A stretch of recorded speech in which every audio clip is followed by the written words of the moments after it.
বাড়ি মুন্সিগঞ্জ। নাম জিজ্ঞেস করেন আগে। আমার নাম বিচারপতি শামসুদ্দিন চৌধুরী মানিক। বিচারপতি শামসুদ্দিন মানিক। মানিক কে?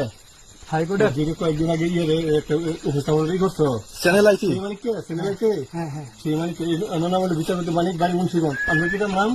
পিতার নাম মরহুম আব্দুল হাকিম চৌধুরী। আব্দুল হাকিম চৌধুরী। গুড। জি।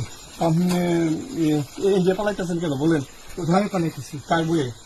আর প্রশাসনের ভয়ে। অসুবিধা বইয়ে ওই একটা মেয়ে বলছিলেন যে ইয়ের বাচ্চা দীপ্তি চৌধুরী। এটা আমি ক্ষমা চাইছি। নামটা বলার পরে আমি বলি আপনাকে, আমি এই দেখাচ্ছি, আমি হ্যাঁ এই রোগী। কিশোর, আমি তো কত রুগী নেই, মিডিয়াতে তো খুব সুন্দর। আচ্ছা আচ্ছা শোনেন একটু শোনো, আপনার কাছে এই মুহূর্তে এরা যখন ধরছে আমাদের প্রতিনিধি কি কি ছিল সাথে?